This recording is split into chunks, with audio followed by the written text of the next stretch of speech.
Morning everybody, welcome to the joint scrutiny meeting this morning of People and Performance and Overview Scrutiny Committees to scrutinise two matters that span the remits of both committees. First item on the agenda, please, is to elect the chair. Please can I have nominations for chair for today? Councillor Powell. I'd like to nominate Councillor Neil, that's right. We've got one for Councillor Neil. Could I second that, please? Councillor Webb seconded. Do we have other nominations? I can see Councillor Jill Bond's hand is up. Thank you. I'd like to nominate Councillor Crook, please. Okay. Do we have a seconder for Councillor Crook? We have a seconder, so we'll have to proceed to a vote, please. I'll start with members that are at home. Please, can we go through your preference? Councillor Bond? Councillor Crook, please. They told us. Okay. Councillor Edwards? Councillor Neil. Okay. Councillor Howarth? Councillor Crook. Okay. Councillor Strong, Jackie Strong? Councillor Crook. Councillor Crook. Okay. Just bear with me. Councillor Wright? Okay. And then in the chamber we have Councillor Fuchs? Yeah, I was going to say Councillor. I say Councillor Crook, but there's Councillor Garrett and Councillor Webb online. Okay, they weren't showing up in my list. Councillor Webb, can we do you first? Thank you so much. Thanks, Hazel. Councillor Neil. Okay, Councillor Garrett, who is substituting for Councillor Riley. Councillor Crook. Okay, and Councillor Fuchs. Councillor Crook. Okay. Councillor Peter Strong. Councillor Crook. Okay. Councillor Jones. Councillor Neil. Okay. Councillor Bromfield. Councillor Neil. Okay. Councillor Buckler. Councillor Neil. Councillor Neil. So far, without the two members here, just bear with us.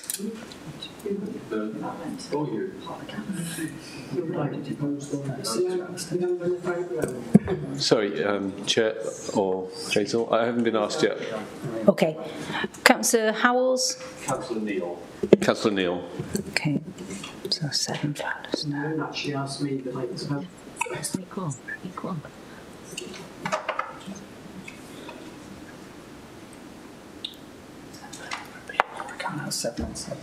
We've got you, Councillor Powlers, for Councillor Neil. You were first, so.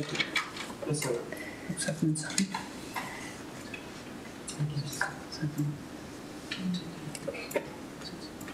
I can't have 7 and 7. Do you want 7 and 7?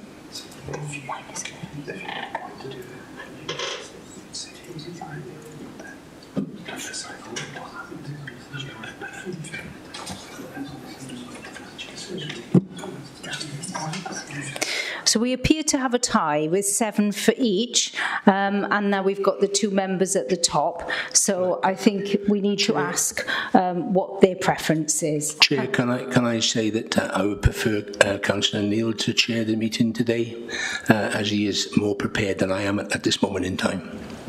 Okay, and Councillor Neil, are you happy with that? Yes, I am. Let's crack on with the meeting. Okay, so I think we've got our chair. Can we move on to the election of vice chair? It's usually customary that it would be the other person who is actually the chair of the other scrutiny committee. Nominate Councillor Crook. And I second. Councillor Crook. Okay, that's done. Thank you.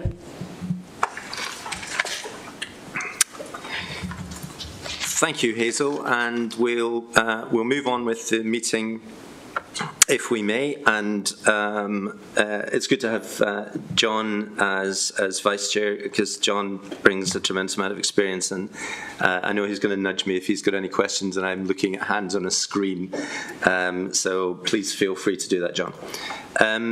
Okay, we're moving on to apologies for absence, and we've got, I think, 3 for this meeting, Hazel.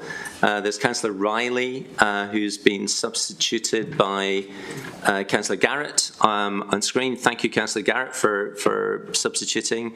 Councillor Pavia and Councillor Stevens were unable to join the meeting today and do not have substitutes.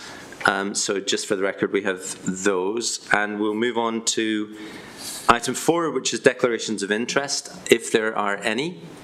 I don't see any in the chamber or on the screen.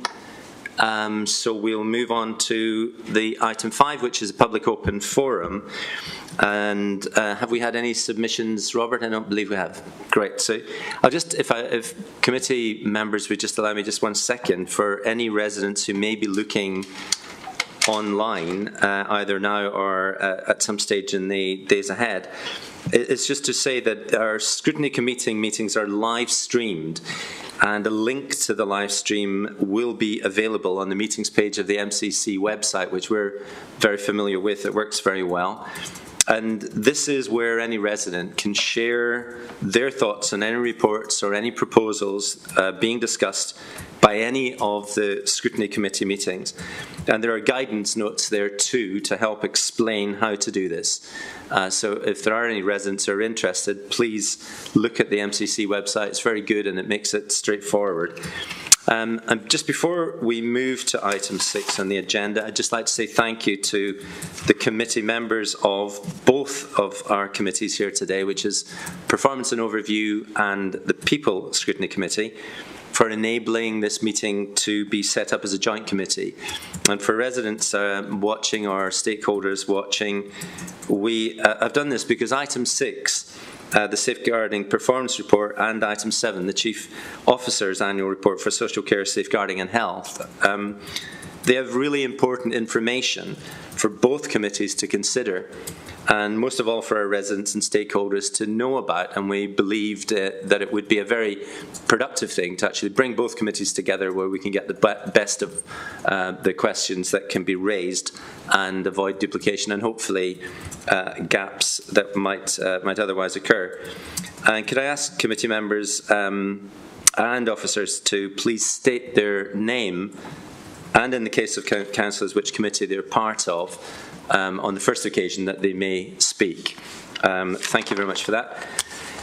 And just, if I may say, as we always, I always say ahead of Performance and Overview and Scrutiny Committee meetings, these are cross-party, non-partisan meetings where we focus on asking questions to shed light on the reports and to hopefully constructively assist Monmouthshire County Council's services and plans to be better in the interests of all our residents. And that is something that I'll be looking to ensure happens again today. So we're going to move on to item 5, which is the Safeguarding Performance Report. And I welcome both the Cabinet Member Chandler and also officers, including the Chief Officer Jane Rogers here. And if they're, sorry, item 6, did I say item 5? To introduce the report. I don't know whether Councillor Chandler or Jane Rogers you'd prefer to speak first. I'm just going to very briefly introduce the report, but very briefly. This is the annual report for safeguarding performance, and it's an important duty for the Council, safeguarding a collective responsibility that we all share. And it's one of our most important duties, and this is why we have, and are also legally required to bring a performance report each year. year. And very pleased, a lot of work gone into this, a lot of work goes on throughout the whole year in terms of safeguarding. That's one of our key duties. So I really want to just hand over to Diane Chorister, who's Head of Children's Services, I think, who's going to introduce the report. Sorry, I'm going to hand over to Jane Rogers first, Chief Officer, to say a couple of words first. Thank you, Jane. Thank you very much, Councillor Chandler, and thank you, Chair. It's really important to us that we do bring this annual safeguarding report to a joint committee, and very much value the idea that it is a constructive environment where we can really be challenged and supported to think further about how we approach safeguarding within the authority.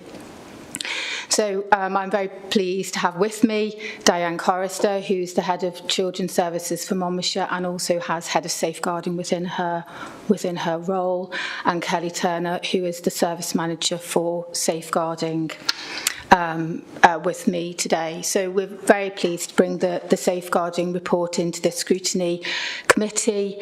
It is that opportunity every year to really take stock, see where we are with safeguarding from a whole authority, a whole council perspective. As Councillor Chandler has said, safeguarding vulnerable individuals from harm caused by abuse, neglect or exploitation is one of the key statutory responsibilities that a council has, and exposing that work to elected members is a critical part of how we ongoingly self-evaluate and hopefully improve.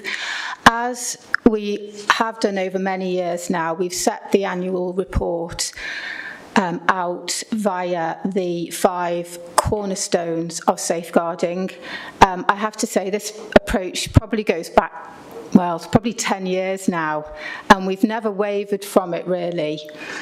Because we still hold to the idea that if you can really get these 5 cornerstones working well for you, then you've got a starting chance to ensure that your vulnerable citizens are protected.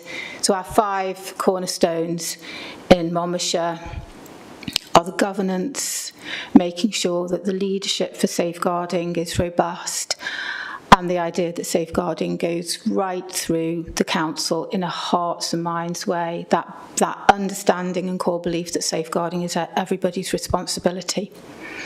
Our other cornerstones are our workforce. Having the right people in place who are safe, suitable, qualified and have good oversight and support is absolutely key, as is the workforce being well informed about safeguarding and knowing what to do if they spot signs or symptoms of abuse. We have our preventative support to try to make sure that we're recognising and addressing vulnerabilities as they arise to prevent safeguarding issues from occurring. Our cornerstone around robust protection, of course, is how we mobilise and respond when concerns are brought to the attention of the council.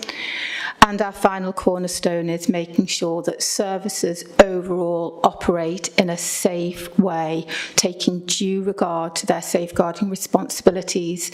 That's not only services within the council, but services that we have a commissioning or a contracting relationship or a support relationship outside of the council. For all those areas this year, we've retained the same score. We use the scoring matrix that is employed by the whole council. So for governance, we've scored ourselves at 5. We retained the score at 5, and for the other areas, we've remained at 4, which means good with important strengths, but areas for improvement. Within the report, obviously, there's the main bulk of the evidence that we've drawn upon to self-score. I should add that the self-score is not just a safeguarding unit sitting in a darkened room thinking what that might be, but we take that through the whole authority safeguarding group, and the whole authority safeguarding group has representatives from each directorate around it and meets every other month. It keeps safeguarding very live within the directorates, and also helps us give a sort of more balanced score when we take that as a sort of across the whole council perspective. And at the, I think it's Appendix 3, we do a quick review of our activity plan from the previous year, and Appendix 4 sets out where our key actions lie for the year ahead. And I think that's it from me. So please, I'm sure there's loads of questions, and between us three and Councillor Chandler, we'll do our best to answer and explore the areas that you want to discuss with us. So thank you, Jane. At this stage, did Diane or Kelly want to add anything, or did you want to open it for questions and then respond? Open it up for questions. Okay, that's great. So we will do that now, and I'm looking for members of either committee to raise your hand to indicate that you may have a question. Thank you. I can see Councillor Strong first of all, and so over to you, Councillor Strong. Yes, Peter Strong, Performance and Overview Committee. Yeah, many thanks for a very informative report.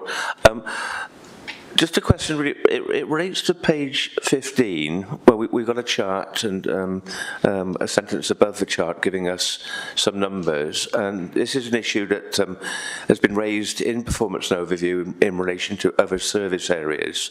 So it's not just about safeguarding. But we're given numbers. But we don't get a great sense from those numbers of how significant each of the practitioner concerns was. There's a big difference between, I don't know, at the top end, a concern where there's a direct threat to the safety of a child, maybe serious physical abuse at the top end, down to, and not underplaying this, but down to sort of being a bit late with some record keeping at the lower end. And all we got is a raw number and no sense of any sort of weighting between those concerns. And I'm just wondering if that impedes our ability to judge year on year. It might be that next year you got 45 rather than 39, but they're all much at the lower end, whereas some of these were at the higher end. So I'm just wondering, and that might be a whole council thing we need to look at, as how we build some sort of weighting into these sort of reports. Thank you, Councillor Strong. It's a great question, and the one that we, in our pre-meeting, we had some discussion about. Just that might apply in other areas as well, just to differentiate between what is particularly key and what might be lesser so. But yeah, great question. Yeah, just to clarify, I'm not asking for that information now, because that could impede on confidentiality and so on. But just something to look at for the future as to how we do things. Yeah, great, thank you. So I don't know who wants to pick that up. Jen, did you want to, and then move if either Dan or Kelly wanted to add to that? Thank you. Thank you very much for the question.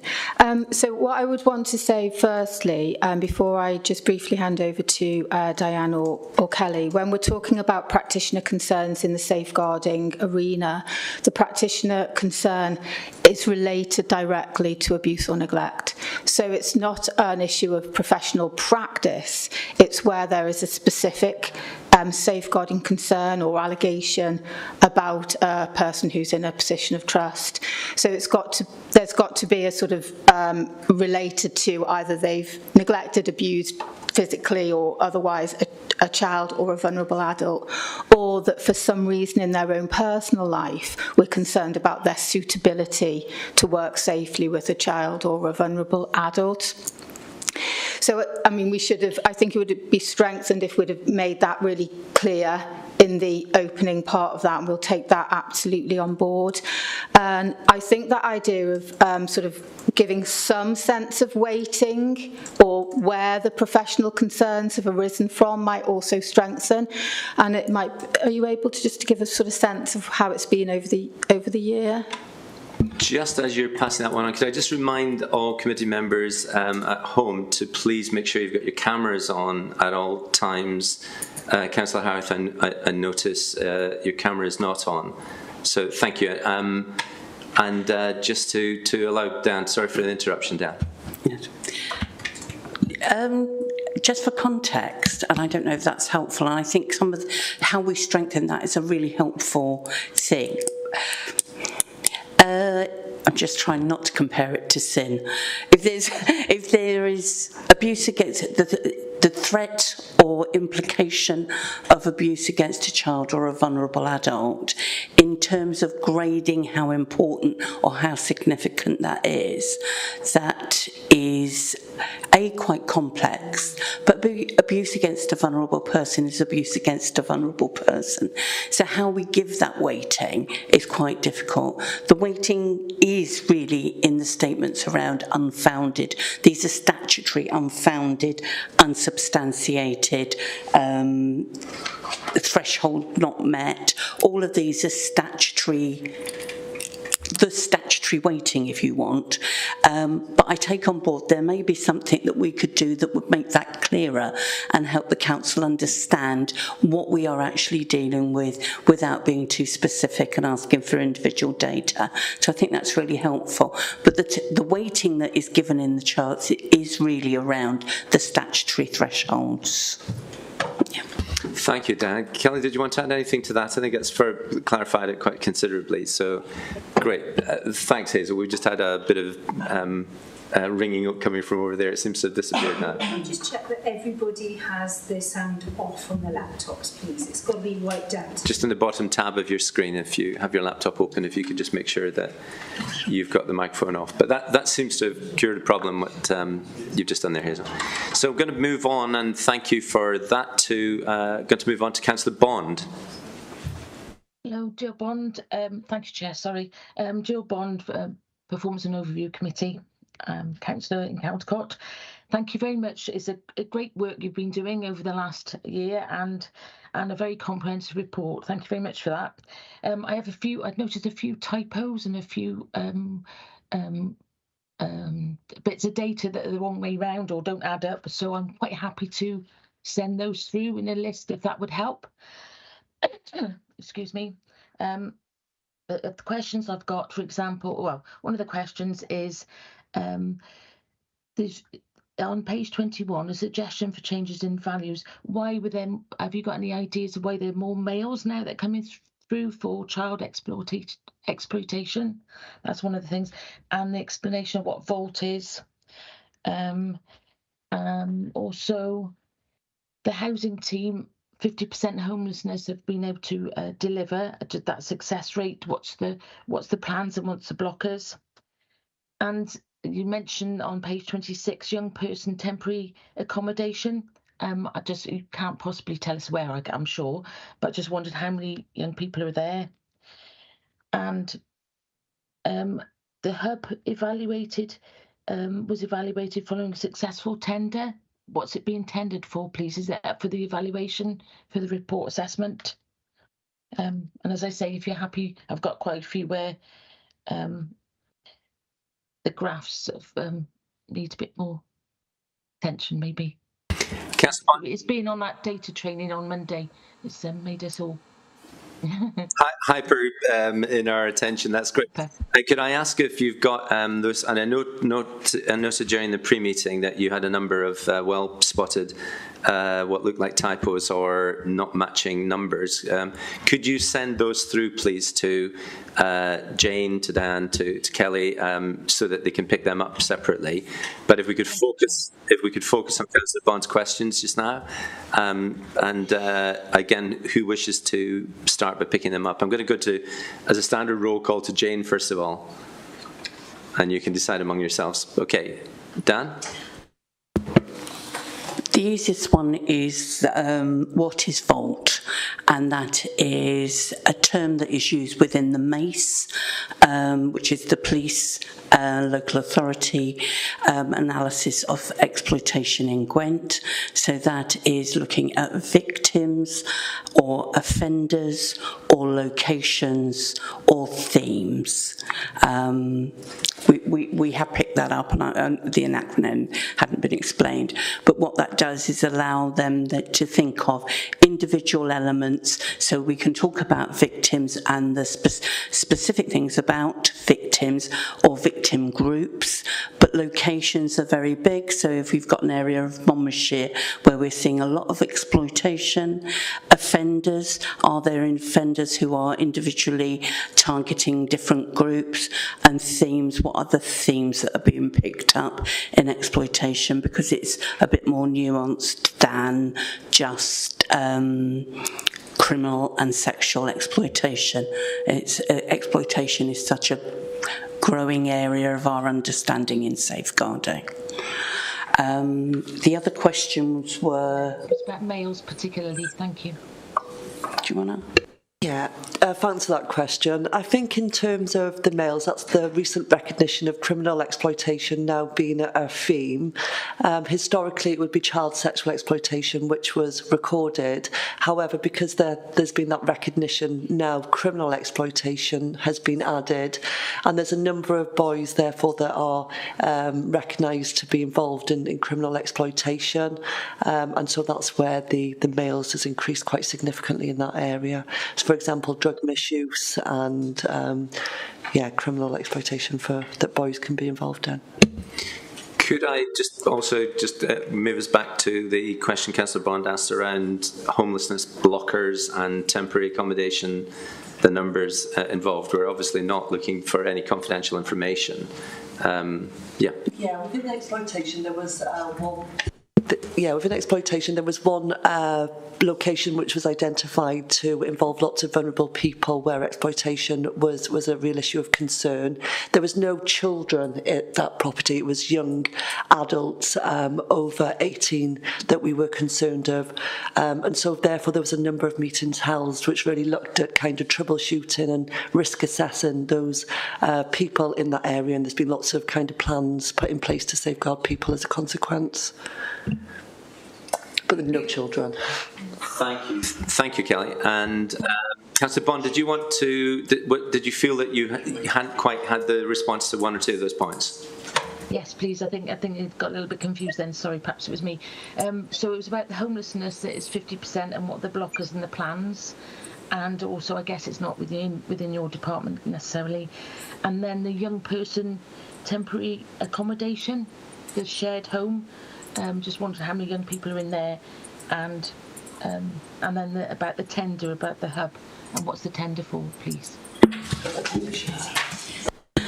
The tender for the hub was for the evaluation of the hub. The safeguarding hubs regionally were a new thing brought in, and therefore after a period of time on a regional basis what the agreement was that we would see the effectiveness of the hub, because they're multi-agency, to see how well they were working, how effective it was. It went out to tender regionally, but there was difficulty at that time in finding people who wanted to pick that tender up. Subsequently, I think this is going to be done on an individual basis. So Monmouthshire are currently reviewing all of their safeguarding, parts of their safeguarding hub. It's difficult because we're talking last year rather than the activity of this year. So it'll be done internally. Yeah, thank you. And just the homelessness one then, please, and the young people. Just one person that we're aware of, there's only just one person that we're aware of in that shared house. They have now moved on from that premises, but obviously it was a cause of concern, so there was lots of action around that to safeguard that young person, which has happened. So if I could just come in there, the homelessness, that where we get involved in homelessness is where there's sort of concerns about safeguarding, and obviously we work really closely with our housing colleagues, but in terms of the move on plans and how that homelessness, the underlying issues will be addressed, is probably beyond the scope of this report. But where we do get involved is where there are specific safeguarding concerns around a particular individual or a particular location, and then we do get quite closely involved with our partners in housing and sort of outside of the council as well. And I think that's the situation that Kelly was describing there. Thank you. That's very helpful. I'm going to take Councillor Bromfield's question next, but just if I could mention Councillor Garrett, I can see you've got your hand up on the screen. I will come to you, but if you come up, put your hand up if you can through the meeting chat, then it will appear in the appropriate sequence. But I will pick you up just in case you're wondering. Councillor Bromfield. Oh, thank you, Chair. Councillor Faye Bromfield, Lang Gibby Vow, and member of People Scrutiny. First of all, I just want to say that I thought this report was brilliant. You've got such a massive area, and I think you're doing a really fantastic job. So I think on behalf of both committees, we can thank you for the work that you're doing. I really had quite simple questions, sorry. So overall, the score has stayed at 4, really, for all of the 5 cornerstones. Thinky, the implementation of Thinky has been mentioned quite a bit in the report. When that is implemented, can you just explain how that will, make the scores improve from 4 to 5? Also, I know on the RAG rating, good governance, all of the ratings on that are green. So why has that stayed at 5 and not gone up to level 6, which is obviously there's nothing more that can be improved on that. So if you could just explain really about the Thinky, just for the purpose of residents as well. Thank you. Thanks, Councillor Bromfield. And suggesting to officers that you might have a simple question is always going to be suspicion about that. But I think these were really good questions. So thank you very much indeed. And Jane, did you want to pick that up first of all on Thinky and how things might improve? Thank you very much. It's a nice question, actually. So thank you for that. So when Thinky is fully implemented, which it is in social care, it will automatically, through a digitalised automatic process, link the safeguarding training requirement to the role, so that depending what your role is within the council, you might have basic level awareness training right through to sort of level 3, 4, 5 if you're in leadership roles or professional roles. And each role within our workforce has got an allocated, this is the level of safeguarding training you need. So the first thing that Thinky will do will automate that. So we'll know as a sort of through a system point of view what training you required, and it will what training you require, and then it will also automate your sort of renewal dates. It will log when you've completed that training, all through an automated system. So that not only helps the individual to keep up with their professional safeguarding training or whatever level they're at, and with their renewal or their professional registration, whatever is needed, but it will also help us from a management oversight point of view, being able to run the reports, like how many people within this directorate have got the right level of training, how many people will need updating training in 24, 25, and we'll be able to do that from a whole council perspective. So it gives us really good data management information, as well as making sure that people are trained at that appropriate level and have completed their training. So we think it really will give us a much more solid and robust way of ensuring that safe workforce cornerstone within safeguarding. Implementing anything like this, it's not just about putting a system in, it's about the practice and culture change that sits underneath that as well. So, it is a long process. We're really pleased with the way it's working in social care. We're looking forward to having sort of much clearer management data around safeguarding training in the future. So that was the answer to that question. Fingers crossed that might take us to a 5 in workforce, but you just never know what else might crop up. And we've been at 5 in safe governance for some little while now, and I think it'd be a brave council to go to a 6. But, we're always so positive, so we're always so grateful for the support right across the council that we've got in place from safeguarding. And that, I can think back to 2012, and we've been on a long journey, some of us who've been around that length of time, to sort of be in a place where we can confidently and proudly say that safeguarding in Monmouthshire is in its bones, yeah. that's such a strength for us in Monmouthshire. Where we see rooms for improvement, we've got on our action plan that we need to refresh our councillor training and awareness of safeguarding training. Whole authority safeguarding group, directorate leadership comes and goes. There's always more work to do around strengthening that. And of course, reports like these, they've always got room for improvement. Our safe rollout is something that we sort of constantly work on. So, you know, you can say 5 because there's just always work to do. Jane, it's great to hear that, and I know that you've got those safeguarding reminders that we're all involved in safeguarding throughout this building. Residents might be interested to know that you know you'll walk around this building, and for staff and councillors, you will see that. Your particular point about Thinky, would it be the case that that training and your ability to see on a dashboard the training that has been completed or not been completed is particularly useful for interim and agency staff, so you know anybody coming in, you can quickly assess where their capabilities are? Is that got a reference to that? If there are agency on short-term contracts, it won't pick that up, but that would be through our, you know, it's our contracting relationships with the agencies that work well. Did you want to add anything else? Still access it, so our agency workers can access that training and it can be recorded on the system. So it improves accessibility. That's the right answer. Well, it's a good thing it does, because it's one of the difficulties with having great people coming in as interim and agency, but they may come in with different levels of training, so it's really helpful. We're going to Councillor Bromfield. Were there any points you wanted to add? You're happy with that? Thank you. We're going to move on to Councillor Buckler for a pertinent question. Good morning. I'm Councillor Rachel Buckler, Devorden Ward, and I'm part of the Performance and Overview Scrutiny Committee.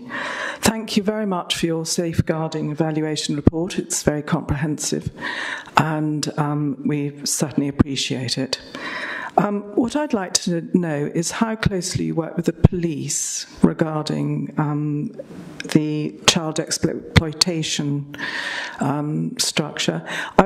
I'd also like to say I think it would be very useful for both the people and performance scrutiny committees to get together with you and the police and have actually, you know, a session where you can really go into detail about what you look for. I mean, obviously not, you know, we know data protection is important, but it would be very helpful for us so we have a fuller understanding. But yeah, if you could ask, you know, if you could answer about the police involvement. Thank you.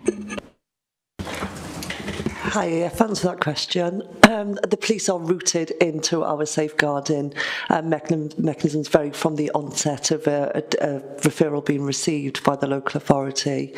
We have a police officer that physically sits in the hub, so sits with us in E Block in County Hall.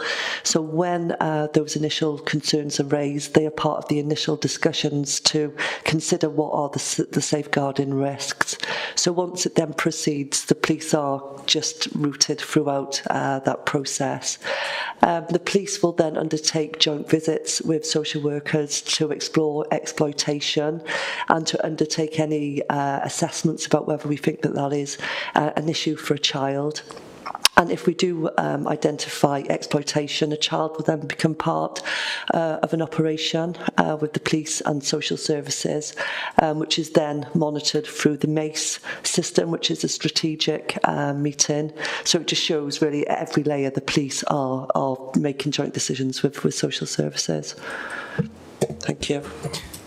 That's very helpful, Callie. The particular suggestion that Councillor Buckler was also making was that it may be beneficial to both committees to actually have a development session perhaps at some stage in the future which involved yourselves and the police in very specifically trying to unpack a little bit further safeguarding and perhaps those areas where we can more effectively work to improve safeguarding as well as looking back on what we're doing. And I think that was the suggestion, Councillor Buckler. Yes, absolutely. Thank you, Chair. So, can I ask that you take that? I would say we would welcome that greatly. We would welcome the council's involvement and wider understanding. So we're happy to take that forward. Thank you, Dan. If you could possibly just do that and liaise with us, we'll be able to then sort out a date where we might be able to do that, along with possibly another development aspect, in the same meeting. Great suggestion. Thank you. Moving on to Councillor Buckler, was there anything else that you had that I hadn't covered? No, that's very interesting and very good to know about the links of the police all the way through. It's and I'm sure of interest to our residents. So thank you. So moving on to Councillor Jones. Thank you, Chair. I'm Councillor Penny Jones, Raglan Ward, and I'd just like to say, my goodness, hasn't this come a long way in the last few years? It is fantastic how open it is and how many committees and policies have developed, and all in the name of safeguarding. And I think it's reflected in the CIW's feedback. So well done. I'd just like to make a comment first before I ask the question, and that's it must be so reassuring that the Gwent Safeguarding Board's guidance for practitioners who are concerned, around practitioners' concerns for employers and for those who are vulnerable to having allegations made against them, that there's this guidance now given through this board. I think that must be so helpful because it's never been recognised, really, has it? The vulnerability of our staff who work in these sensitive areas. So that's very good. My question is, what are the reasons for the significant drop in child sexual exploitation numbers? It's quite significant, 43 down to 20. Is it new procedures? Is it awareness? Is it early intervention? What is it that you can pinpoint, really, to say why these numbers have fallen, or are they categorised differently? Thank you. Thank you, Councillor Jones. And Diane, did you want to pick that up? Penny, can I just ask, are you looking at the charts, just in terms of that? Because I think the chart, and I think that's one of the things wasn't helpful in terms of when we look at the maths, it doesn't add up, but part of that is because children sit within dual categories, and I think within the report we'll need to make that a bit clearer, because obviously we talk about children, and on a day-to-day basis when we're talking about children, we tend to pick the priority category. So they may be more at risk of this, but if a child's at risk of criminal exploitation, the reasons that for their vulnerability will make them at risk of lots of other forms of exploitation. So as a Gwent board, we pick one, and that's our priority. However, some children don't fit neatly into individual categories. So and we looked today at this and we thought this needs sort of teasing out a bit more and perhaps making a bit more explicit. In terms of there will always be fluctuations, and quite often when you're talking about exploitation of children, you're looking at groups, so that can sway the data. So if you're looking at potentially sometimes a group of 12 young people involved in criminal exploitation because they're getting involved in drugs or property or whatever they're doing for a wider group of offenders, that can sway your figures, because then you've got 12 put on what is a fairly small area. So what we thought we'd do today is, before it goes to full council, perhaps tease out some of that information to make it a little bit clearer as to what actually the data is saying, so we can see the trends. Yeah. Thank you, Chair. Thank you for that. I thought there was a reason for it, and it wasn't so simplistic, so that would be useful. Thank you. Thank you, Councillor Jones. I'm going to move us on to Councillor Fuchs. Thank you. I'm Councillor Fuchs, Councillor for Town Ward in Monmouth, and I'm a member of the Performance and Overview Committee. Yeah, thank you so much for this report, everyone. It's detailed and it's very interesting. First, a comment on page 24 on education, the kind of educational aspect and the children aspect. Being a governor at Monmouth Comprehensive, I'm quite surprised that the total number of referrals has dropped to the, I'm flicking between screens here. The total number of referrals to space has dropped from last year to this year. It says under the number of panel referrals table. So that's obviously really positive that the numbers have dropped, but I can see they are steadily going up from April 109 to now March 128. And certainly anecdotally, this is a comment really more than a question, but anecdotally, it does seem children are requiring much more support in school at the moment, and both in terms of this kind of support and mental health support. So I'm just wondering why, I guess it is a question, why did the figures go down but now they seem to be rising? And then my second questions were around the violence against women agenda. And there are two. So firstly, we all have our training on VAUDA SV. Is there any way we can measure the effectiveness and the impact of that training? And then the final question was, I found it hard to understand this sentence around MARAC. There are consistent attendees at MARAC, and those practitioners are consistent with the thresholds when screening appropriate referrals and formulating appropriate risk management plans. That's on page 19 as well. And I just didn't really understand what that meant. Thank you. Great. So could you pick them up, please? Jane, Diane? Thank you, Councillor Fuchs. So whilst my colleagues are rooting out that sentence, I will attempt to provide an explanation for the first. So I think the drop from last year to this, I mean, it's always difficult to know, and I think there's probably a number of reasons. We did experience a huge surge after the coming out of the COVID pandemic, which really had an impact on the numbers that preceding year. They seem to have settled a little bit this year. So in terms of the bigger overview of the numbers, that's what we attributed that to. But I think there are other things going on. I mean, the space wellbeing panels are, it's a referral pathway that is sometimes when a referrer doesn't quite know which agency might be the most suitable to assist a child, or there are a number of issues within a family or a child's life that needs to be addressed. So it's not the only way into a service. So if you wanted to refer directly to a service without going through space wellbeing, that's also a pathway. So it's not necessarily indicative of the numbers of children who are receiving support more widely. So that may also have a bearing. Of course, that would be quite difficult to sort of work through, but it might be having an influence. And there's another reason is that we've now got sort of 3 sister panels within the area that work quite closely together. Our neurodevelopment pathway panel is in place, and that picks up issues around a child where there may be a concern around an ND diagnosis or an ND presentation, so that's anything on the autistic spectrum.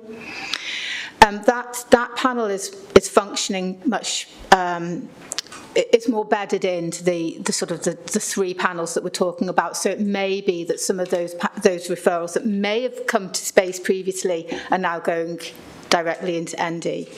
And we've also got the iScan panel, which deals with referrals for children who have additional learning needs, so more developmental issues. And because those 3 panels work together with a no bounce principle, it may be that actually as those panels bed in, things are being routed to the correct panels. And the other thing that comes into play here, I think, is that as we've moved forward, there are some good whole school interventions, like our, I can't remember what's called, whole school approaches to wellbeing, that may be dealing with some of those lower level things in a preventative way. Our school-based counselling, for example, falls within that, which may be veering some of our referrals, rerouting some of our referrals that might have otherwise come to space. So I think those are all factors that play in. But I think what you've picked up, Councillor Fuchs, is also that there is an ongoing sort of, now we're seeing a rise in referrals again, and I think just that really reflects where we're going generally, actually, that referrals that are coming in over the front door within children's services, not just space, are on the increase. We're seeing quite a lot of disturbance within children's behaviours. I think families are experiencing a lot of vulnerabilities out there. So I think that sort of increase now, that gradual sort of increases, we're really experiencing that right across the service. I don't know who wants to pick up on violence against women and MARAC, the page 19 reference. In terms of the Valdoresti training, we are hoping, there's been difficulties, I will say, over that training. People are doing it, but in terms of interpreting what impact it has, we're hoping, because the new national training frameworks are coming out now, and that actually Valdoresti will be part of the Thinky programme, that we'll be able to have more detailed data analysis, really, about impacts and how that's happening. That is definitely, and domestic abuse is always on our agenda, particularly as we've seen the reduction of national funding for a lot of agencies now that we've had to then manage within house. So we're hoping to have more rich data next year. In regards to I might as well just do it. Okay. The MARAC, we recognise that's a very complicated sentence. Thank you. What we're saying is we're sending the same experienced people who are applying consistent thresholds. So when referrals come in that are going to MARAC, that it's experienced people who are working in a multi-agency partnership to manage risk assessment plans, but applying those thresholds consistently. So when they go into MARAC and the police and domestic abuse agencies are having those conversations with social services, whether it's adults or children, that actually it's not the same group of people, but equally experienced people applying consistent thresholds and then working that into an active plan. Thank you for pulling that out, because what we'll do is make that a bit clearer. Shall I just respond to the final? That would be great. Thank you, Jane. And the question that you raised about the impact of Valdoresti training, I think we're probably not as sophisticated as we would want to be in terms of really understanding what is the impact on the outcomes of training. But what we have in Monmouthshire consistently over the years really is really good. Good's the wrong word, but we have a lot of referrals come through our front door where the root cause is domestic abuse, and not necessarily because the child's been a direct victim, because they've been in a household where domestic abuse is happening. We have those come through from schools, from health and from the police. So that does give us an indication that people are really aware that when a child is exposed in any way to domestic abuse or coercive controlling environments, that a referral needs to be made. There's always more work to do around Valdoresti training and that awareness raising, but in terms of referrals coming through, we're certainly not short of them. And I think our child protection register, the highest category, is normally speaking between neglect and emotional abuse, and emotional abuse is by and large linked to domestic abuse.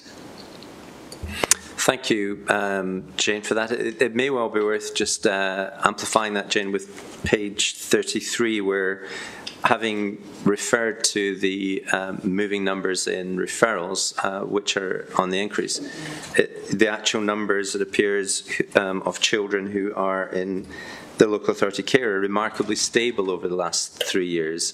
And not to give a different impression to any residents watching, that appears to be very stable. It also looks like on that particular page the numbers are just flipped around the wrong way. If you could just possibly check that between the text and the chart. But we're going to move on to Councillor Garrett.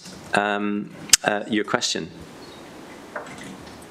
I just want to comment on page 20 first, the national referral mechanism. I was really encouraged to see that the way Monmouthshire is working with the pilot scheme, and that referrals being dealt with within the 90-day limit. That was really good results, I think, and good sign. It's something I deal with in my kind of working life. And the modern slavery protocol, again, it might be useful for members to have that, because it might help us to spot signs of controlling coercive behaviour if we're dealing with people in our wards as well. So that would be good. On page 14, referring to the training, I did the Safeguarding 1 training for primary school, and I was under the impression there might be some feedback on it, and I don't think I got any. So I hopefully with the Think We system that will provide that feedback. But I just wondered whether that was an issue that I just had, or whether there's been an issue in terms of providing feedback to people who've done Safeguarding 1 as I was a governor at a primary school, so it would have been useful to have some feedback on how I did. Thank you. Does anyone want to pick up on that? There's possibly more observations than questions, but if there's anything you just wanted to quickly add, I'm conscious of time too. Can I just ask, did you do the online training, or did you do the training with the safeguarding lead? It was the online training. Right. Yeah, so you filled in the answers and then you submitted them, but I don't think I ever had a feedback or a certificate or anything, so I'd completed it. I don't know whether it went back to the schools for them to check, or whether it went to somebody centrally, and whether it... I will check that out for you. Yeah. Great. Thank you. And thank you, Councillor Garrett. I'm going to move on to Councillor Powell. Thank you, Chairman. On the similar area, and on page 33, I noticed that in the chart it goes down and it starts to rise up again. And at the top it says about 14 unaccompanied asylum-seeking children. Are we getting a lot of asylum-seeking children in this county? Or is, we have always in Monmouthshire had children who spontaneously arrive. Yes. So we've had children who come out the back of a lorry at Mega Services. We've had a young person who was being kept in a very exploitative position in a home in the forest, and who's come across the border and becomes our responsibility. So we've always had children who spontaneously arrive. Within the last 12 months, we've seen that number through the National Transfer Scheme, which is a Home Office scheme, which has set our cap at 19 children. So we've had children who've been transferred to Monmouthshire in terms of their care, and that's increased over the last 12 months. Monmouthshire's at its cap, so we haven't had a child recently. The majority of those young people are male. The majority of them are 14 and above. We have a responsibility for foster care provision for young people who are 14 to 16, and for 16 and above, what we have is a responsibility to support them with their leave to stay, but also find them safe and suitable accommodation, meet some of their cultural needs, because obviously these are young people who have different levels of experience and trauma. But these are children who are Afghan, Saudi, lots of different cultural needs, so we've had to meet that challenge. But that will probably be in next year's report, because as within this report, that would have been a much smaller number, mainly children who were spontaneously arriving. Yes, I was wondering about the ages of them, because there's another thing that I don't know what nationality are they, or the British what, but you occasionally see quite young people sitting in the streets. Not, it used to be always older people that seemed to be there, but the other day I saw quite a young man sitting in the street saying he was homeless, and I wondered if you have many younger people on the streets like that, or was that just sort of a one-off? Homelessness, youth homelessness in Monmouthshire is an accommodation, suitable, safe, affordable accommodation is a problem in Monmouthshire. For homeless young people, if they're under 16, we have a duty to accommodate. We work with housing. We also have a duty for 16 to 18-year-olds, which we work well with housing to address. Youth homelessness is a problem. We do our best, but as we develop schemes to address that, you will know of Eliminate, and as we are addressing our own leaving care population as they come out, which is a problem, we also are building there some resilience for young people who may find themselves at 16 homeless. Yeah. Thank you very much. Thank you, Diane. Thank you, Councillor Parr, for those questions. I just have a couple to finish on this section, just a couple of thoughts. It would be, I think, really useful to see in the report, perhaps next year, more of the children's voice, the voice of the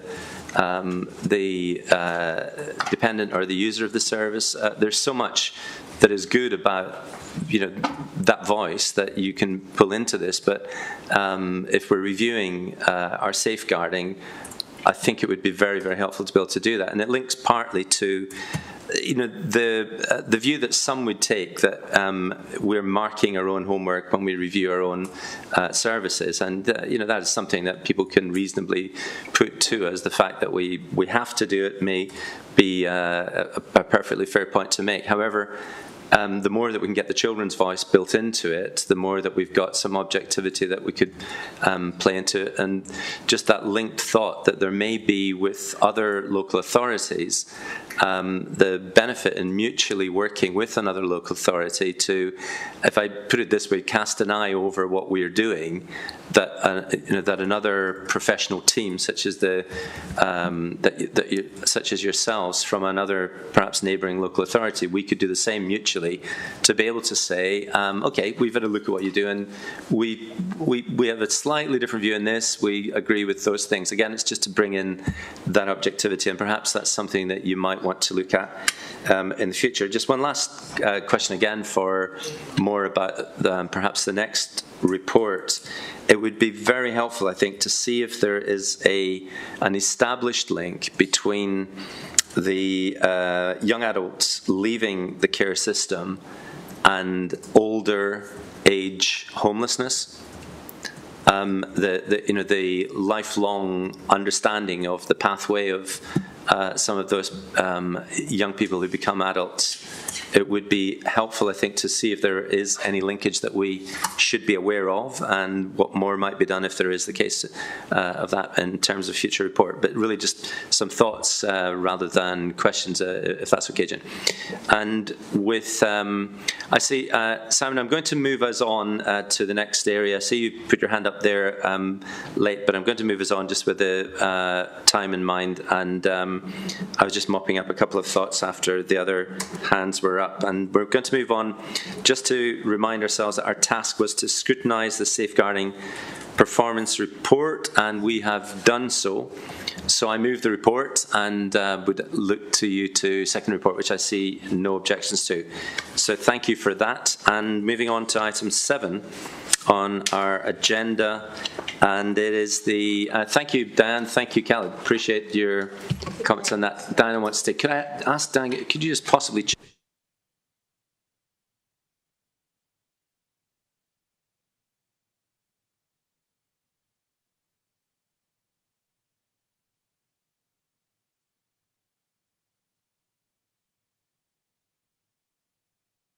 We can't hear anything now. That's okay, Councillor Bond. I've just been asking for, we're getting a little bit of feedback in the chamber. I'm just trying to sort that out. Okay, so we're going to move on to item 7, and the Chief Officer for Social Care, Safeguarding and Health's annual report, much better known as Jane Rogers, but I'll read out the formal title, Jane. And it would be very helpful if you might wish to introduce the report. And again, I don't know whether Councillor Chandler, you wish to do that first of all. No, I mean this is very much the Chief Officer's report, so I'm going to let her introduce this, but just welcome her for bringing this to us, and as you know, it is a very comprehensive report, and I'm sure Jane will talk a lot of, will introduce it, but I do recommend that we have here in your agenda packet as a PDF version, but reading it on the Sway app also is a much more richer experience as well, just to make it more accessible to a wider range of people, so it's not just a very dry report. So recognise there are different formats, because this is not just a report for us, it's a report for the residents as well. So I just wanted to emphasise that, but really just to thank Jane. I know there's a lot of work gone into pulling together this report. It's very comprehensive, covering the range of work that we do in both adults and children's social care. So really just hand over to Jane. Thank you very much. Jane. Thank you, Chair. Thank you, Councillor Chandler. So just in case anybody's just tuning in for this part, my name's Jane Rogers. I'm the Chief Officer for Social Care, Safeguarding and Health in Monmouthshire. And I have with me Diane Chorister, who's the Head of Children's Services, and Claire Robbins, who's Service Manager for Transformation, but has within her brief quite a lot of the aspects of workforce that are covered within this report. So thank you very much for allowing me to bring this report into scrutiny, joint scrutiny committee today. I really would value, the opportunity to listen to your feedback and questions, and to go further into any of the areas that you would like further information on or want to explore today. The report is an annual report. It covers the period from April 22 to March 2023. So there's a little bit of a lag, really, in terms of being able to bring it before you today. But I know that in parts I haven't sort of stuck all together rigidly to those timeframes, although the data by and large refers to that time period.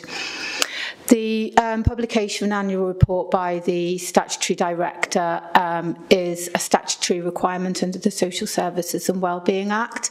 But interestingly, at this point in time, there is no specific format, so we have free rein in terms of how we present that information, although I'm led to understand that next year there will be a specific report format that the Care Inspectorate Wales will be issuing, and that we'll all have to report in that same way. But for this year, I've had that creative freedom once again.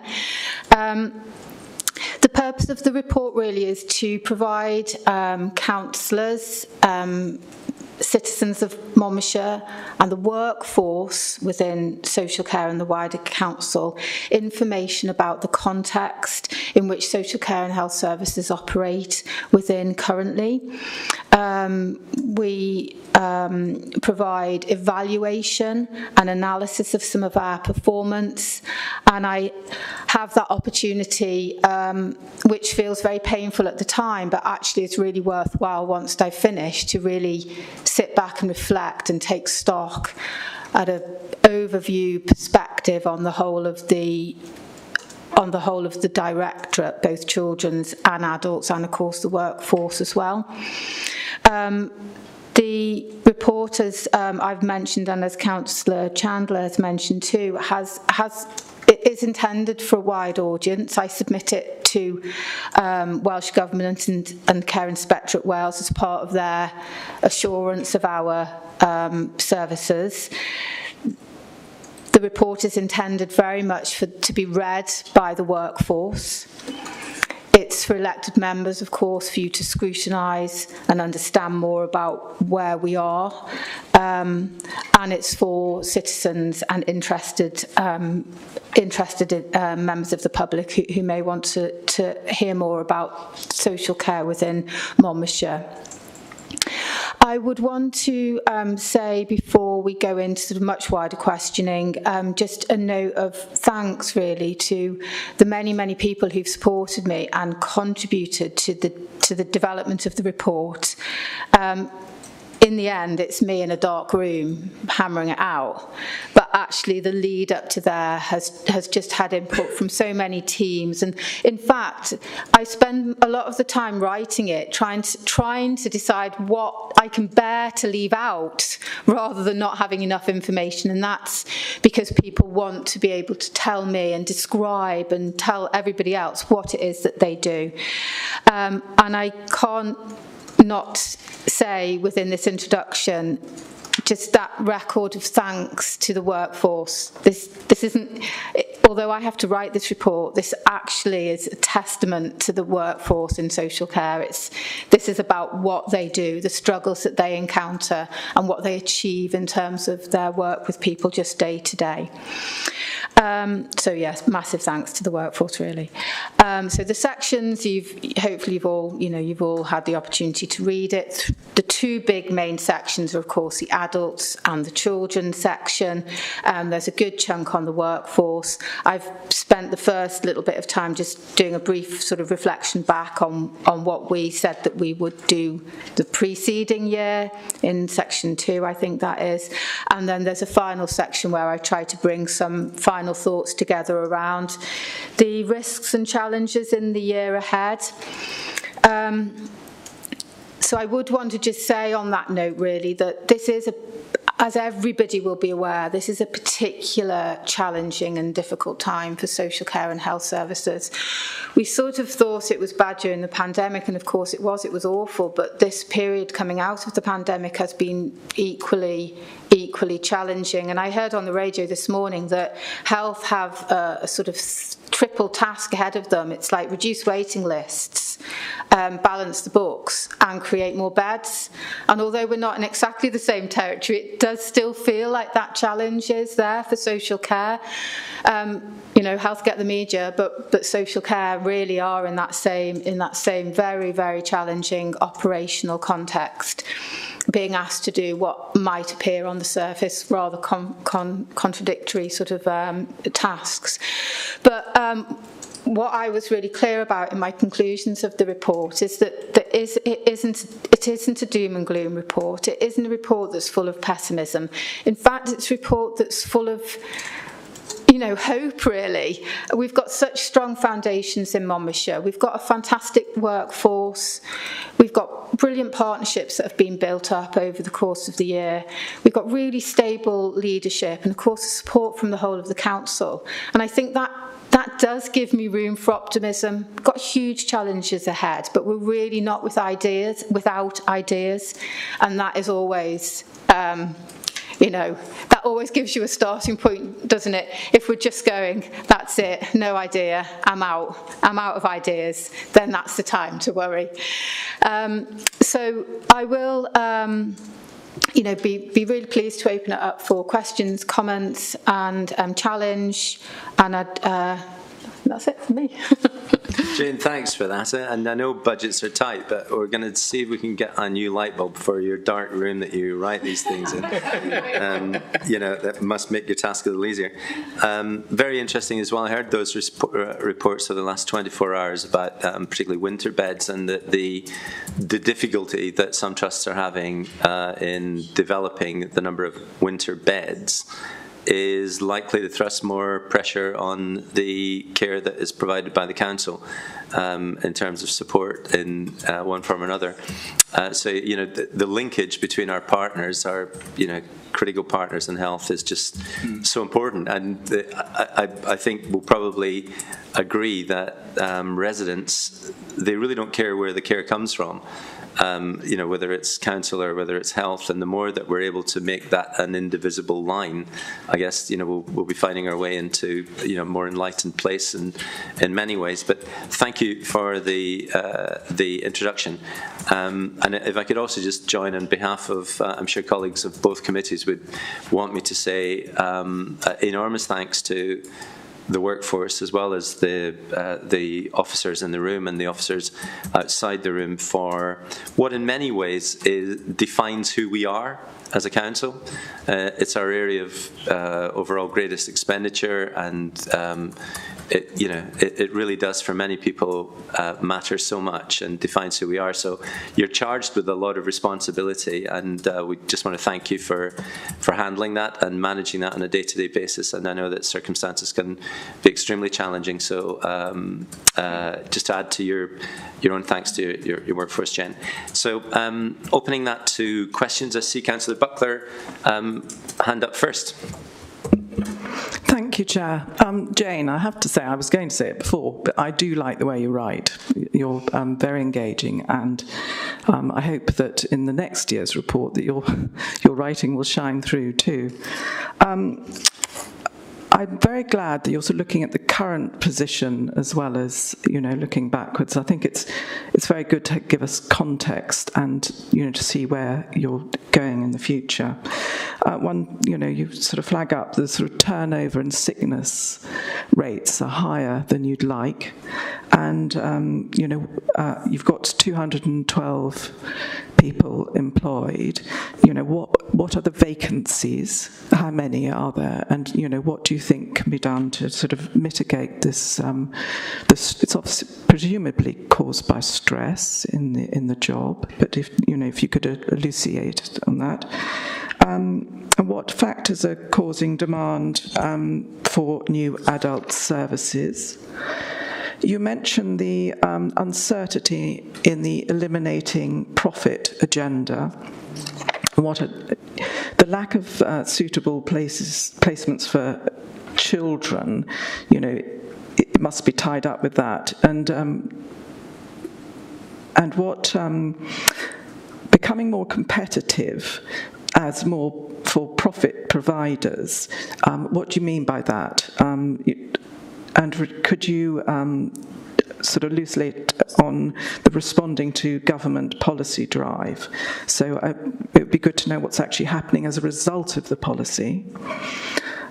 Keeping children at home and in their communities, what pressures do the staff see as particularly difficult in achieving these aims? And what is your positive learning culture in practice? You say it, which is obviously a good aim, but what is it? And why do you see recruitment as being so difficult? One last thing, the rising factors from domestic abuse, and you mentioned family dysfunction, etc. How much are these factors rising, and do we have a programme of cooperation with schools and teachers to educate the next generation of the consequences of this continuing, and can we sort of help to prevent the next cycle of this? Thank you very much. Thank you, Councillor Buckler. There are quite a number of questions in there. We'll see how we do with that, but I know that other colleagues will have questions too. Councillor Chandler, did you wish to come in? Yeah, just while Jane's preparing herself for that list of questions, I thought I'd just take the opportunity to advertise that we've got 2 all-member seminars coming up. So obviously what we're here today is about scrutiny and looking at performance. But in terms of understanding the Eliminate agenda more fully and what the implications are for us of moving ahead, we've got an all-member seminar on the 23rd of November, which all members have sent an invite. I really recommend do that because that does present a number of challenges to us as well as opportunities. So we want to be able to talk about that. And then the following week on the 30th of November, we're doing another all-member seminar to go into a little bit more depth about how adult social care works and exactly in terms of the question you asked, why are those raising pressures coming up? What are we trying to do with that? So looking ahead again, what is our approach and our response to those rising pressures on adult social care and the range of things we've got. So in terms of our understanding and looking ahead, those 2 member seminars I think will be really useful. So I just wanted to take that opportunity to advertise those and also to give Jane a little bit of the space to come up with the answers in terms of where we're at now. So thank you. Okay, Jen, I just want to keep us back to the focus of those questions if you would, and take them in whatever sequence makes sense for you, and I'll try and remind you if there are any missed. Thank you very much. So starting with the workforce, so we've our numbers are 811 that we have over the whole directorate. comparatively, I should start really comparatively with other local authorities or other social care directorates. Our sickness and turnover are holding their own. There are always challenges. The sickness, our top reasons are actually, yes, stress, psychological reasons, closely followed by back injuries. Again, that's not dissimilar to other directorates. We've got quite a lot in place to try and support staff with their well-being when they're in work. It is a very challenging environment, and there's no getting away from that. Every staff member has that opportunity to talk to their line managers. We've tried to put in place some programmes around Mellow and around Connect 5. We've got some trained trainers around the Connect 5 programme. So we do sort of keep it in high profile. Anybody who is working in a frontline service gets manual handling training, so forth like that. So we do really try and support the workforce in that way. There are particular challenges within the recruitment of the workforce.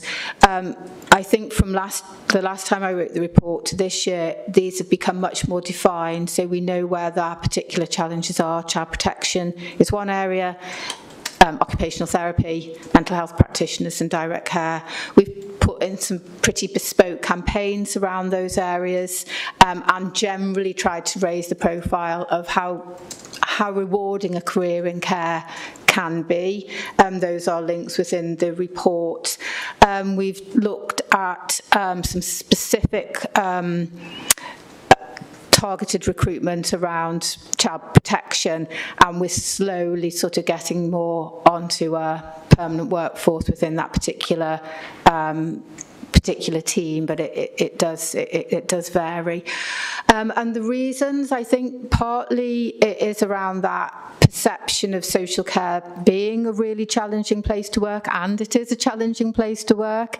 There are, there's a whole raft of different roles within social care, from those who are on sort of more like real living wage to, obviously qualified professionals who are earning higher, but the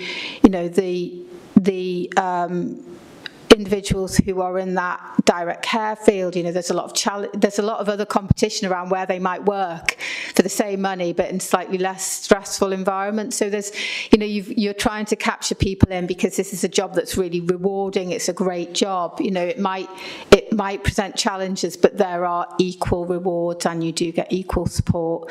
So yeah, it's a constant theme for us around workforce. It's something that we don't go probably a day without thinking about something to do with the workforce, whether it's recruitment, retention, or how we sort of address the support and sickness issues that arise within the workforce. Moving on to what is driving demand in adult services. We know that there is an ageing demographic within Monmouthshire, and that unfortunately does drive demand.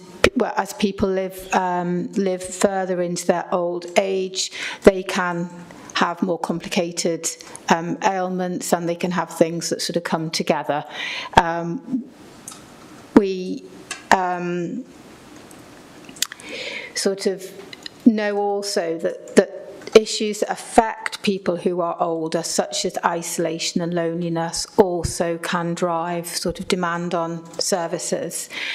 And I think at a more strategic level, there is that sense that money does get drawn into those higher level secondary services, so hospitals and treatment and care homes and nursing homes, and it's always been our sort of, the how do we try to get some of the money that goes into there into prevention, because there is so much more that we can do at those earlier stages, and because we can't, because we're never in that full turnaround like we'd like to be, the demand keeps on. The demand does drive a bit of demand. So an example of that would be sort of falls work.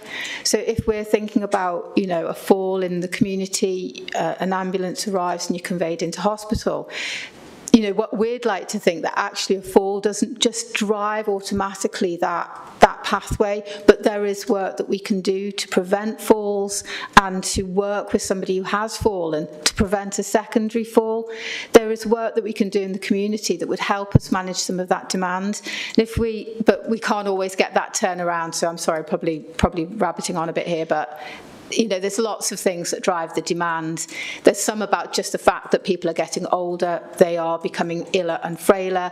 We have people with disabilities, and then they are getting old, so the whole thing just drives. And there's the issue around not being able to do enough. More preventative work would help with that demand. Jane, I'm just conscious of time. And a lot of questions are lining up, so if you possibly could, thank you. No, don't race through it, but if you could possibly be a little bit more concise, that'd be helpful.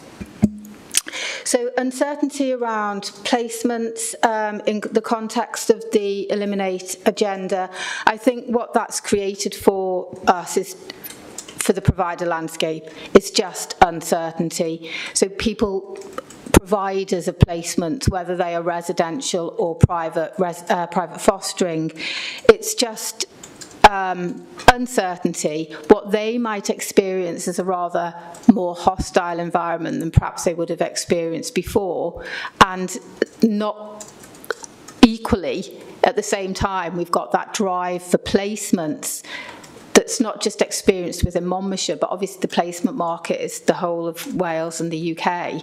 So as providers are becoming more uncertain about what their model is going to be, how they will respond to the drive to eliminate profit from children's services, the whole thing just feels that much more unstable. Local authorities aren't coming behind, or not-for-profit providers aren't coming behind to fill in some of that sort of instability quickly enough. So we're in a bit of a sort of position at the moment where it just all feels quite competitive. When we need a placement, there's lots of other people who need that placement too. So it's that's what's happening. It's just the reality of where we are at the moment. The question around the pressures that are experienced at keeping children at home.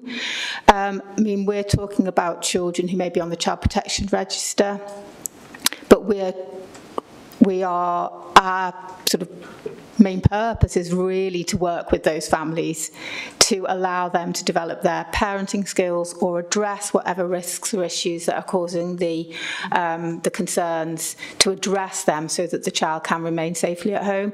So that does mean, intensity of visits, intensity of programs that we are working with families around, that ability to really analyse where the risks are coming from, the creation of safety plans around that child whilst we keep them at home. We don't, when we talk about risk for a child at home, there is always a huge plan of mitigation around that child. So it does put additional, although it's pleasing to see our children looked after numbers remain stable, the issues we are dealing with are now in the community, and we're happy that they are, but it does put incredible pressure on the service. But if we can get it right for that child and they remain at home, that's the outcome everybody wants. The learning culture, there's lots of ways that we see the learning culture within the service. So when we say learning culture, we do a lot of case reviews, retrospective case reviews, both in a sort of micro and a macro scale. We're constantly looking at evaluative material and management material that sort of shows where we're going and responding to that by trying to sort of improve and make differences. We look at individual cases. We do lessons learned from individual cases. Whenever we have a complaint, we do that feedback session with staff. We're frequently looking at research and have different projects that are sort of in train. We have quite a lot of really specialist staff. We work very closely with psychologists. They put in lots of training programs that are very bespoke to particular areas of work. So it's all over really that sort of learning culture. And it's that high challenge, high support as well, around how practitioners operate, the support that we give them, and the learning and the knowledge build that we're sort of continually driving for. And then let me just get the fact the factors in family dysfunction and what's driving them, I mean, it's really difficult sometimes to really know the cost of living. I think families were some very vulnerable families were affected by COVID, and we're still living with the ripple effect of that, especially as it affected child development and sort of family functioning. I think that is still an ongoing issue for us. I think substance misuse can't get away from that. Mental health within parents, these are all the issues that are sort of driving some of what we see as concerns for children. And I think the way that we approach children's services in Monmouthshire, we do quick fixes, and sometimes it's a quick fix that's required, but what we also do is deep-rooted psychological change programs for parents, which really looks back at their own childhoods, their own patterns of attachment, how that then plays forward into how they parent and understand their own children, and really work at that sort of support level, practical and psychologically. And we do see over and again, families make real change. And these are long-term programs, some of them are 18 months, 2 years, where we're in touch with these families, really trying to support that change that's embedded, that can be sustained over the longer term with a bit of propping up here and there. And that is one way that we sort of really work with that cycle. And also we have really good outcomes for our care leaving children. When we have had to take children into care, we really try to give them those healing experiences and the skills that they need to go on and be successful parents themselves. And again, we've got lots of examples of that happening. Jane, thank you. That was really informative. And in the report and in your response, your own personal enthusiasm and commitment comes through so strongly. It's really great to hear. So it's with that in mind. But I also say, given that we've got quite a number of questions, if we could just try and manage our time, that would be really helpful to make sure everyone has the questions answered. Councillor Fuchs next. Hi, I'm Councillor Fuchs. I don't know if I need to reintroduce myself. You don't need to every time. Okay, thank you. Great. So thank you for the report, and I can see the incredible amount of work that's gone into it, and a lot of things are most definitely moving in the right direction, and that's really positive to see. I had a couple of questions. I'll try and keep them short, Alistair. And one I'm absolutely sure someone else will bring up, so I've abandoned it. So on the infographic on page 66, which is really helpful tool just to kind of get the overview, we say 42% of children in our care are placed with Monmouthshire foster carers. So what work are we doing to increase that percentage?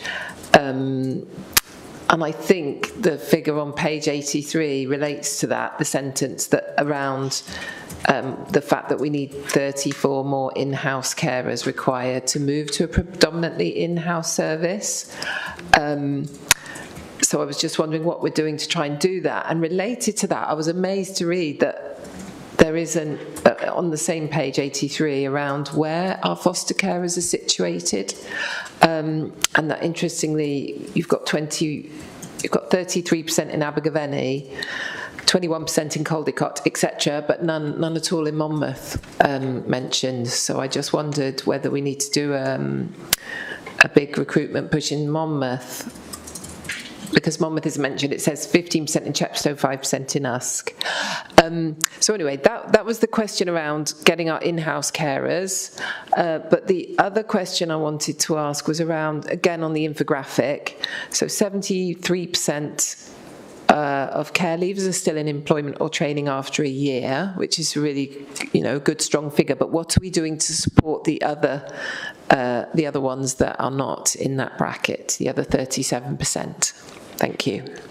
27%, I think, but that's great. Yeah, and could we address them? Thank you, Jane. Yeah, thank you. Yes, 42% children in in-house foster carers, and what are we doing to support the recruitment? Yeah, I mean we are constantly on a recruitment drive, and I think I've included within the report our sort of annual profile of our campaigns for how we do it. We try to obviously target specific events, but also themes over the year and how we might use particular points of the year to drive a particular campaign. We're constantly out and about.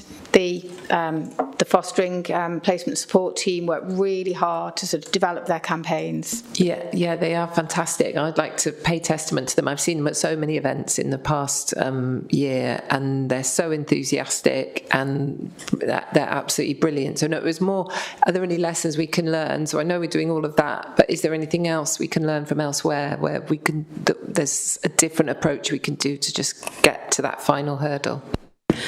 Just in terms of fostering recruitment, we do have a recruitment strategy. We're linked into Foster Wales, so we have regular meetings with them.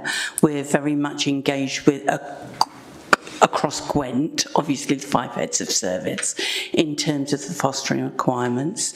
Lots of those areas are struggling to recruit foster carers. Nothing is off the table. We have a massive recruitment strategy, which is and have new recruitment workers and support workers to support foster carers. It's a particular issue in Monmouthshire because of our ageing demographic and I don't want to say the wealth, but the wealth, because, for example, Torvine have a lot of foster carers, do not have the issues we do, because they have a lot of people seeking to income generate. So, as same with Blaenau Gwent. So, but I will say all areas are struggling to recruit. This is not a Monmouthshire area, but that National Foster Wales allows us to try out all different strategies, but we do have increased resource in fostering. We have a whole year's fostering recruitment schedule out. We've got new team management in there supporting older team management, team within a team, because we're really prioritising what we're doing for fostering and fostering recruitment. But I will put a rider on that. It's an uphill battle to stay in a very similar position because our foster carers tend to be older, so they're coming into retirement. It's a challenge. Thank you, Diane. It's such a big area, and there's the issue of 73% of care leavers in education or employment. What about the other 27%? If you could possibly briefly refer to. Yeah. So when we're talking about care leavers, it's a small number. So three quarters, a quarter, 25% can often mean 1 or 2 young people, which is a bit awkward when it comes to representing them in percentages. So all of our care leavers have an allocated personal assistant. Mike, Deb and Lindsay, who are absolutely amazing in terms of being a really, really young person focused service that they provide, from the emotional phone up on with a particular personal problem, to that practical support with housing, support with benefits, support with moving in. And so for those other children who are the young people who are not represented in the 75%, they will be having that individual personalised support. And some of the care leavers that we work with are actually parents and are not looking for education or employment at the moment. So it's not always for really negative reasons. Of course, it would be ideal if that figure was 100%, but I think it will never be 100% because there's always 2 or 3, 1 or 2 young people who it's just not the route they're following. And we've got a number of young care leavers at the moment who are parents, and I think at our last event there was sort of talk of them meeting up and providing mutual support as well. So yeah, it's a really good service that we offer to care leavers. Thank you. I'm going to move us along. We've got quite a number of questions ahead, so I'm asking now Councillor Jackie Strong. Your question, please. Thank you very much, Chair. And can I thank Jane and her team and all the staff involved in health and social care in Monmouthshire for their sort of endeavours throughout the year. I know that it's been a difficult time, so I know I really appreciate it, and so do my colleagues. I wanted to turn to the question about unmet care hours. We were sat here a year ago to be told that there were about 2,000 unmet care hours, and it's really to be applauded that now in this most recent report, it's now down to 834 unmet hours.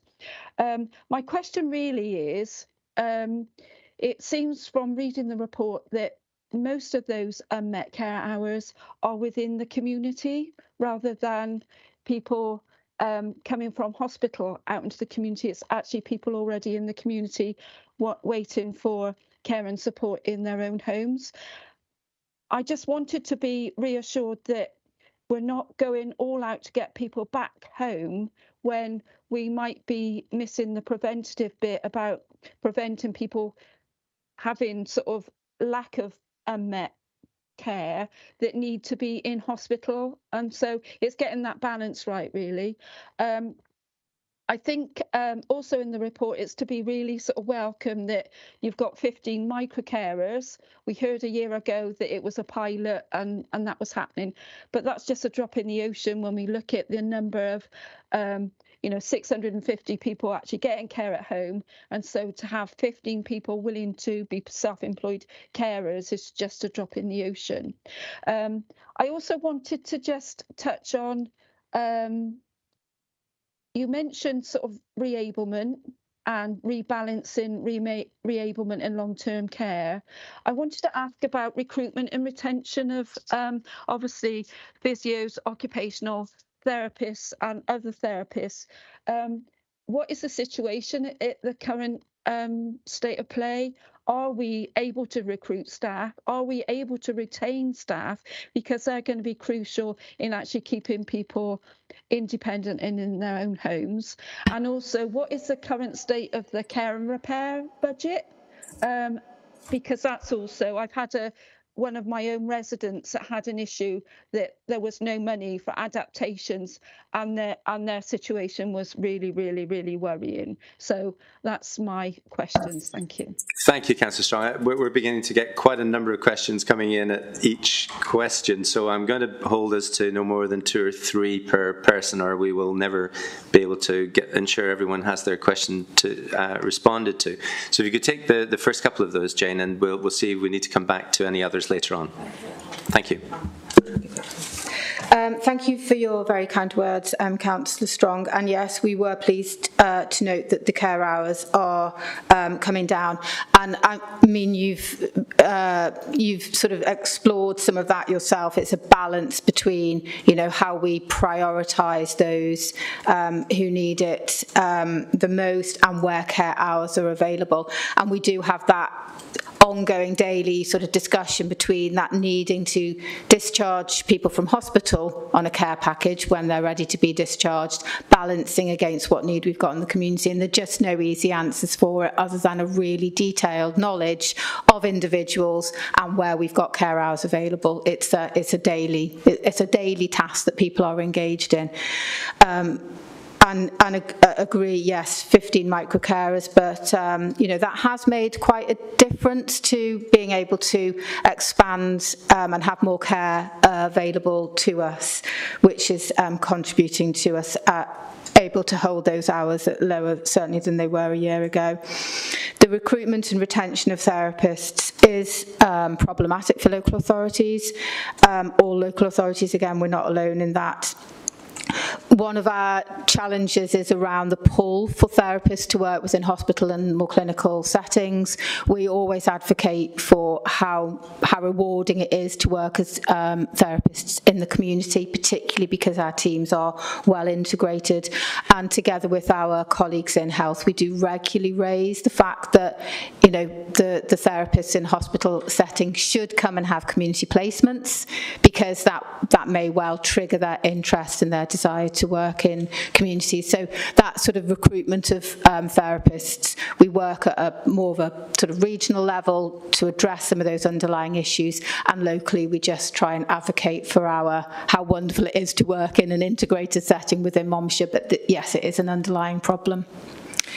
And the care and repair budget, Councillor Strong, I don't have the information on that, so we'll need to get some further information about that specific budget. Thank you, Jane, and thank you, Councillor Strong. So we're going to move on to Councillor Bond, please. Thank you. Thank you, Chair. Councillor Bond, Jill Bond from Caldecott Performance and Overview Committee, Scrutiny Committee. Again, thank you. Brilliant report, really comprehensive, so much information in there, and obviously a great service has been delivered, often in difficult funding situations, and as we know, the funding situation is going to get worse, unfortunately. So a couple of questions then. Most of them have been covered already by others, and will be. A couple of about waiting times for the TAF team, the Strong Families team, 6 to 8 months, and also waiting time for counselling in schools.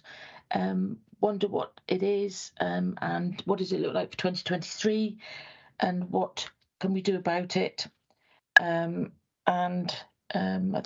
Just also saying what good process there are, and I can see that the actions you're taking are brilliant. The one little area, the inspection report suggested domiciliary, easy for me to say, care is a problem, which you've discussed already, but also documentation, which you've already alluded to, that it's going to be, you've got a new system coming in, so hopefully that's the answer to that. But also management oversight, especially working to principles of the Care Act 2014. I just wonder I didn't see an action directly relating to that. I wonder if there is one, please. Oh, and one last, sorry. Sorry, Councillor Bond, I think that's well, there's 2 or 3 in there, but thank you very much. Thank you. Jane, could you address those, please? Thank you. So in terms of the waiting times for building stronger families and school-based counselling, that was a problem certainly in our last director's report, and over the year we've managed to drive them down quite considerably. We've looked at innovative approaches. We're using supported students in those settings, and we've also introduced some group work approaches so that we can reach out to more children and young people, and our waiting times now are really quite positive. So there's no significant wait times for either of those services at the moment. Really well picked up, yes, around some of the more specific and technical issues that were picked up within the CIW report. We are, as you have highlighted, have a development programme now within Flow, so that our management and oversight of particular assessments and care plans that come through are again automated and workflowed. Partly in response to that, and partly because we really are committed to really making sure that we're using any resource that we have very wisely and equitably across the county. We've put in more recently some daily group oversight arrangements, so that each service manager in their particular area has sight of any new care plans coming through, so that we really sort of have those discussions that allow us to get consistency and equity across the different parts of the council. So yes, between a more automated management flow system that's being developed and our more group-based discussion, I think our oversight has increased considerably over the last months. Thank you very much. So the last one about the number of people, everyone's got a care plan now then, the 1651. If they are open to us, yes, they'll have a statutory care and support plan. Yeah. Brilliant. Thank you. Thank you, Jane. Thank you, Councillor Bond. So I'm going to ask Councillor Bromfield, please. Thank you, Chair. I'm going to be really quick on this one as well because I know we are running out of time and getting hungry. Just going to foster carers, I'm a part of the corporate parenting panel as well, and I know I've mentioned it there more than once about utilising local businesses to be putting out leaflets and giving out pens just to try and recruit foster carers. I know I had a few on my counter in my shop and handed them all out, so I hope you had some inquiries from that. But I just think there's more that we can be doing as an authority, separate from Foster Care Wales, to be driving recruitment ourselves. We could also be utilising community councils, getting posters on their notice boards and on their websites, having a link to the pages. So I know I've mentioned it before, I'll probably mention it again, but I just wanted to bring it up here as well. So maybe nothing to come back on, just more of a statement. Thank you. Yeah, it sounded like a really great observation, and much appreciated, Councillor Bromfield. One to note, I think, Jane, if that's okay. Moving on to a question from Councillor Jones. Thank you.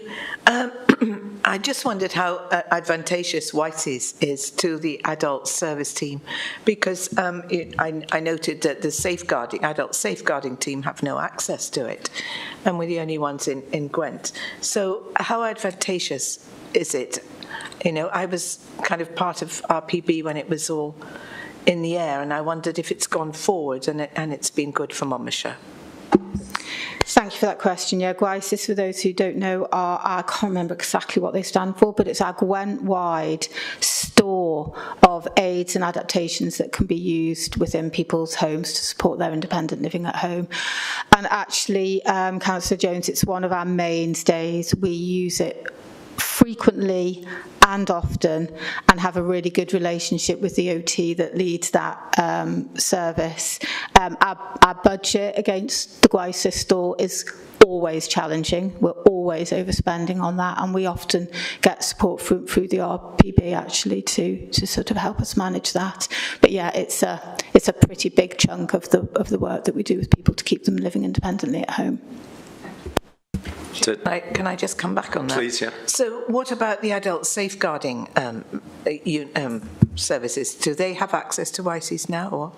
Yes, they would. I mean, an individual that's known through adult safeguarding, if they were on a care and support plan to us, they would have their normal social worker as well. So if they needed equipment from WISES, that wouldn't prevent them. Sorry, that was just picked up that Monmouthshire Safeguarding Team now the only adult safeguarding team in the Gwent without access to WISES. I will, yeah. Could you possibly point that out, Diane, Councillor Jones, and then Jane, and it may be Diane or could follow up, Claire could follow up after the meeting. I'm moving on to, and thank you, Councillor Jones, I'm moving on to Councillor Howells. Thank you, Chair. Thank you to Jane and the team for bringing this report to us. My question is to do with foster carers as well, and I appreciate the hard work that goes in by officers to recruiting foster carers. A constituent of mine is a manager of a group of children's care homes in the private sector. They tell me that they recognise that there's a large difference in the cost to home a child in children's care home and the allowances given to foster carers. My understanding is the preference, value and outcomes to a child would be to have them live with a foster carer. Their suggestion would be for us as local authority to look at providing a fair living wage for foster carers who may choose to give up their work to provide fostering care for a child, which will enable more people to foster care. They appreciate that there would be need for some careful procedures in place to make sure that foster carers are doing it for the right reason, not solely for providing a wage. There could be potential savings to us as a local authority. Is this something that has or is being considered? Thank you. Thank you. Do you want to pick that one up, Jane, or? That's fine. I can pick that up. Thank you. The amount of fees and allowances that are paid to an in-house foster care are always under review. Of course, it would create considerable pressure if we were trying to bring those up to the fee level of an independent provider or a residential placement. It is being looked at on a national level as part of some of the work that Foster Wales are doing. So we are, for the moment, we're waiting to see the outcome of that more national work, but we always keep ours under review and improve where we can. We're of the strong belief that foster carers need to be recompensed for the work that they undertake and the commitment that they undertake to children, and we balance that with our non-financial offer as well, which in Monmouthshire is pretty comprehensive. There is a huge difference between a child being in a residential placement and a child in a fostering placement, and very occasionally there are children, because of their particular needs, are better placed in a residential than a fostering, because of where they are at a particular point in time. But usually it's a foster care placement that we look for. Councillor Chandler, did you wish to add something to that? Yeah, I just wish to add something to that, because I think, building on what Jane has said, but recognising the support that we can provide for foster carers, that's the non-financial support. One thing that I'm going to be bringing a proposal to Cabinet very shortly to get Cabinet to endorse the Council adopting a foster-friendly employers policy, which gives additional sort of leave entitlements and other support for foster carers. And once we've done that, we're then going to be promoting that to other employers. So going to Councillor Bromfield's point as well about how we can engage with the private sector more widely and other employers across Monmouthshire to try and get them to adopt such a policy, which would make it more just another small but significant incentive or removing of a barrier, maybe rather than incentive, to help people step forward and become foster carers. Thank you, Councillor Chandler. Look forward to seeing that. Just a couple of thoughts, points, and possibly one or two questions, if I may. It appeared to me that the infographics are really helpful. They're a really good way of just communicating in straightforward terms. Would be really helpful, I think, to see that in a dashboard format, possibly up front in the document, because you can then sort of get a shape of how things are working before you begin to unpack and read about it. And there are obviously different merits to different approaches, but I think that might be something to look at, Jane. In the infographics, and it's been touched on by various colleagues, that in some cases the reference to, if it's 42% of children in Monmouthshire County Council care placed with foster carers, but what about the other 58%?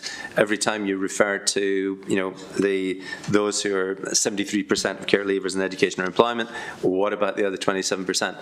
It begs that question, and it might be useful just to make reference to the answer rather than just have the question hanging there, because we're thinking it, probably residents are too. It's thought on page 39 is a very relevant point to information that's talked about a lot right now, which is for looking ahead, the sheer number of over 65s within Monmouthshire.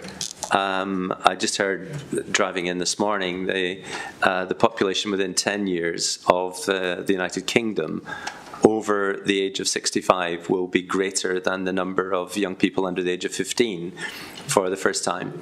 And those imbalances may sound like just statistics, but of course there's a huge aspect about the financial support, the sustainability of that, and the microcare and engagement of volunteers. Sounds like it's a very, very important development in sustainability, I beg your pardon, in sustainability of services, and I'd be very keen to see how that one progresses. I thought it was very helpful to see in reference terms, page 47, the number of contacts received per week. It just boils things down to people being able to understand just how much happens. 170 contacts per week, and on page 53, your reference to unmet care needs having very significantly declined gives a very good insight in an understandable way to what is so essential.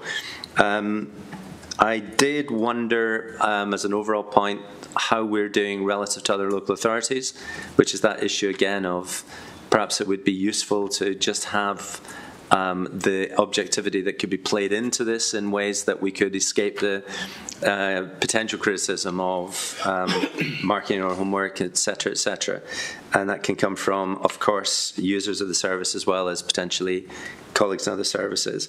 However, just a few thoughts there, and we had a task which was to conduct a pre-decision scrutiny of the report in front of us and to scrutinise performance. So we have done that, and I move the report.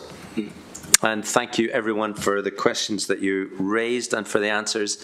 Really appreciate Jane and Dan and also Claire for being here, as well as Kelly earlier, to answer questions, and to Councillor Chandler for spending time as well as the Cabinet member. It's been a very useful, very helpful, informative session. So thank you again. The next meetings that we have are performance and overview on the 22nd of November at 10 o'clock, and people on the 19th December at also 10 o'clock. Now, at that point, declare the meeting over. Thank you very much indeed. Sorry. Maybe I don't declare the meeting over. Hazel's got something.